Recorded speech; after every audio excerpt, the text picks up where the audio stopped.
All right, ladies and gentlemen, it's time to return to Hell's Kitchen. What's going on, everyone? Welcome to Movie Emporium's TV review of the Disney Plus original series, Daredevil Born Again. This will be a non-spoiler review of Season 2, which is showrun by Dario Scartapane. Okay, ladies and gentlemen, we return to Hell's Kitchen, return to New York. We, of course, are dealing with Season 2 of Daredevil Born Again, which is the reinvention of course, Daredevil, the series that started out on Netflix, and basically sees Kingpin, of course, Wilson Fisk, as the mayor of New York. He has his own AVTF group, which, of course, is a mercenary group that is in charge of basically keeping everything in check in the city of New York. We also have corruption and racketeering and murder, and on top of everything, we see Deborah and Woll come back as Karen Page in a major role. We see, of course, Michael Gandolfini, and just basically the cast, Clark Johnson and stuff like that, are back for this continuation, which is in essence seeing the kind of fallout and the kind of nature of what happens when the mayor kind of corrupts himself around this city. And what does Daredevil have to do, as well as being Matt Murdock? We see a lot of flashbacks. We basically get part 2 of what has been the Daredevil Born Again reinvention and what that entails. And on top of everything, we see like major incidents happen. This is very difficult to kind of give a synopsis because I would go into spoiler details, which I will do eventually. But basically, Daredevil, Wilson Fisk, Bullseye, Karen Page, and a whole bunch of other characters pop up in this, and it becomes basically how Wilson Fisk is basically using his iron grip to take over New York and possibly the world, and what Daredevil and his group of, revolutionaries and people who are, for the city of New York will do to affect that. And it's basically, once again, continuing what we saw in Daredevil season 1 of Daredevil Born Again. So there you go. So like I said, at this point, Daredevil Born Again season 1 was a hit or miss season, to be fairly honest. It was a season of just like, there was some really good stuff at the end. There was some really kind of chaotic stuff at the beginning. So in the middle, it was just kind of a big trial sequence. Of course, we were introduced to Poindexter, who was actually in the 3rd season of the original Daredevil series.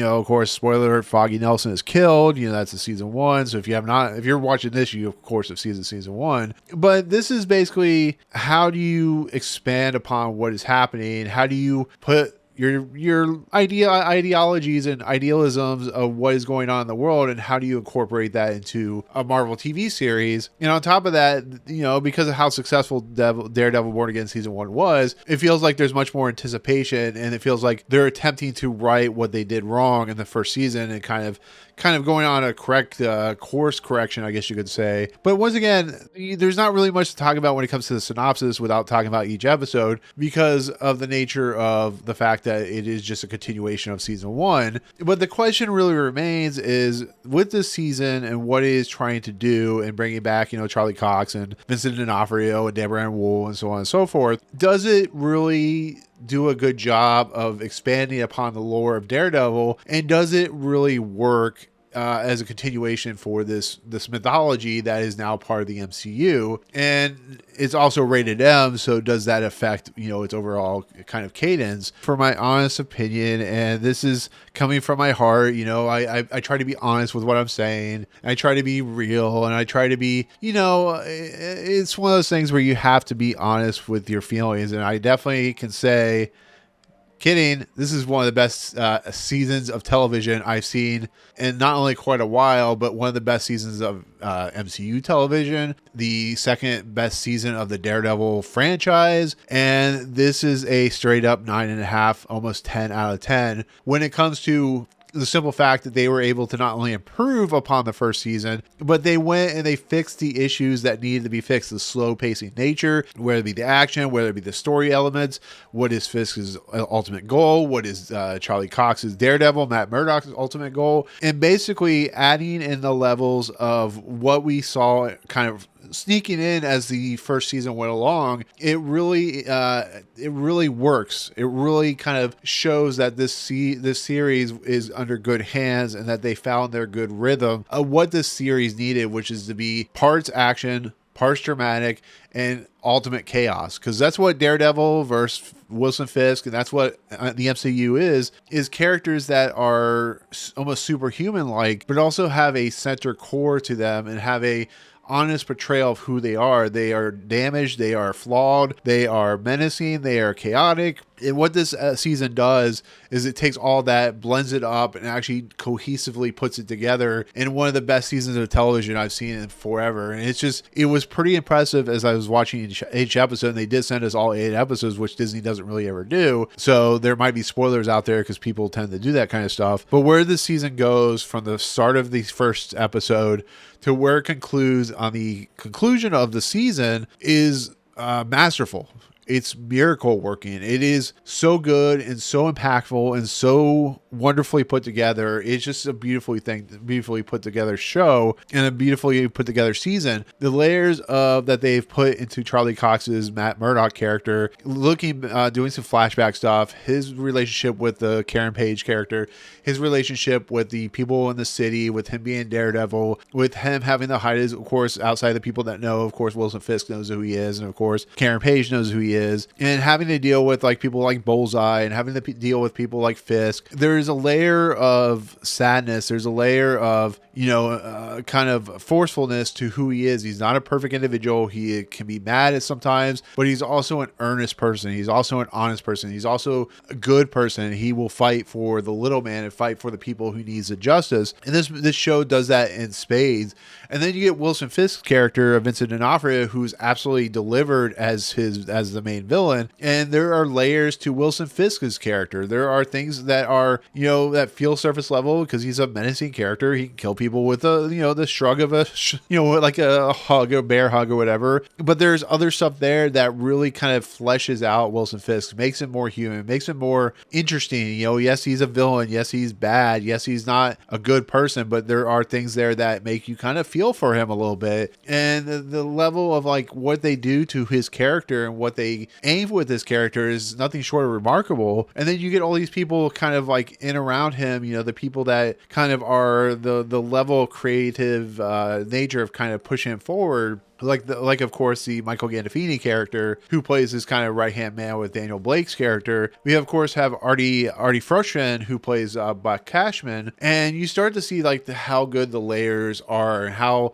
good these characters are developed, and how unique these characters are, and how like dark they are. But they're like the Michael Gandolfini character has a level of interest into them, and once again you get into the people like I said, the BB character, the BB Urich character, and you get like into Karen McDuffie's character. And people, they have a lot of layers to them, and they're trying to be the good people in the world. They're trying to help the people in the world. And it's a level of authenticity and a level of maturity that I didn't know an MCU show could have. And like Andor, there is a good head on its shoulders, a good feeling to this show that I was not expecting. And that's why I'm also going to do a episode by episode recap of the series, because I want to talk about each episode, because each episode has a oh my god moment, but it also has a really interesting, really thought-provoking kind of style of moment where it really takes its time and really kind of fleshes out this world and how chaotic. And once again, it delves into some stuff that's really not going to make people happy, because we look at the state of the world that we're in, and we look at like the nature of ICE, and we look at the nature of other people,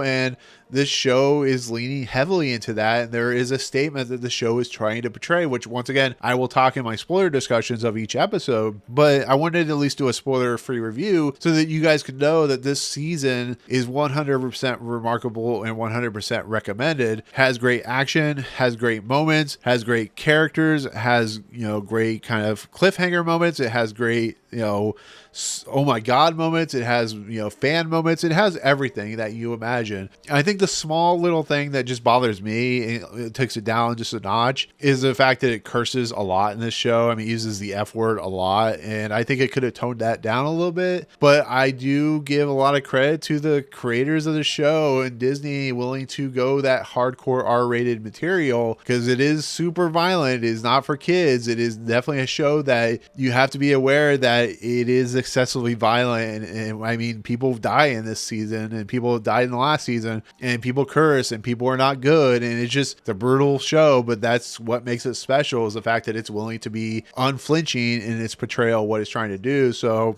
I think this season is fantastic. It's one of the best things the MCU has ever done. Lean into stuff like, of course, the Marvel MCU stuff when it came out on Netflix. But this is an incredible season of television. It really is. From start to finish, I never was bored. I was oh my God moments. I was cheering. I was excited. I was happy. I was sad when you need to be sad. It's perfectly done. And one of the best seasons of television I've seen in quite a while. And like I said, it does great things. So for my official score for this season, I'm going to give it a 9.7 out of 10. Only the 0.3 because all the cursing was a little too much for my taste. But this is as close to perfect as I've seen a season of television for quite a while. So 9.7 out of 10 for season 2 of Daredevil Born Again. It has been revealed since I've done this review that the Punisher One Last Kill will release right after the season ends. So I'm looking forward to that. So we'll talk about that when it comes out. But yeah, there we go. That is my take on, at least my non-spoiler take on season 2 of Daredevil Born Again. So with that said, thank you so much for watching. In the comments below, what do you think of Daredevil Born Again Season 1? How excited are you for Season 2 now that you've probably seen some really glowing reviews? Some people won't like it because of the material that it presents, but let me know what you think of Daredevil Born Again Season 1. What are you looking forward to with Season 2? And there you go. So anyways, with that said, thank you so much for watching. If you like what you see on this channel, hit the subscribe button to join Movie Emporium. Hit that notification bell at the top to find what's coming next. If you like this video, awesome. Hit that like button. And as always, we'll see you guys on the next video. Peace out, guys.